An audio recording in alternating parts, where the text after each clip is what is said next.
Another day, another basketball stories na naman ang pagkikwentuhan natin. At ngayon nga yung balitang pag-trade na ng Los Angeles Lakers ngayong season. At ang balitang trade ni Giannis Antetokounmpo sa Golden State Warriors. Marami na nga ng miyembro ng Los Angeles Lakers ang naaalarma sa nangyayari ngayon sa Los Angeles Lakers matapos silang matalo at matambakan sa kanilang huling tatlong laro ngayong season laban sa mga malalakas na team katulad na lang ng Phoenix Suns, Los Angeles Clippers at Houston Rockets. Naipakita na rin naman nga dito na parang sobrang lamya nga talaga ng enerhiya ng halos lahat ng kanilang mga manlalaro. Napakadali nga sila na ma-iskora ng kanilang kalaban na para bang wala silang depensa.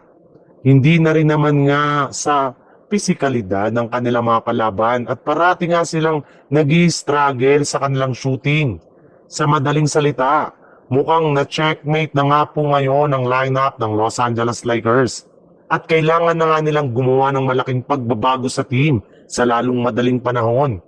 Kaya inaasahan nga na magte-trade na sila ng mga players katulad na lang ni Maxi Kleber, Gabe Vincent at si Dalton Keunig. Sa ibang balita naman, sa kabila nga ng mga pagkapanalo ng Golden State Warriors na mga nagdaang araw, ay sunod-sunod na nga ang pagsilabasa ng mga trade rumors patungkol sa kanilang team. At mostly nga na lumalabas dito ay tungkol sa posibilidad na pagkuha kay Giannis Antetokounmpo na siyang nag-iisang player lamang na kayang sumalba sa kanilang prangkisa ngayon. Ito na nga daw ang pinakanababagay na superstar na may pangtatandem nila kay Stephen Curry sa kanilang lineup. Pero makalipas nga ang ilang araw mula nang lumabas ang ganitong klaseng balita, ay pinabulaanan na nga agad ito ng NBA Insider. Ayon nga sa ibinulgar nito, wala rin naman nga daw kung balak ang Golden State Warriors na kunin si Giannis mula sa Bucks.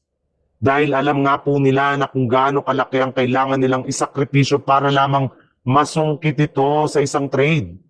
Posible nga daw na kailangan nilang i-trade ang halos ng kanilang mga manlalaro at key players para lamang matapatan ng sweldo ni Giannis kagaya na lang ni Draymond Green, Brandon Podziemski, Moses Moody at si Jonathan Kuminga.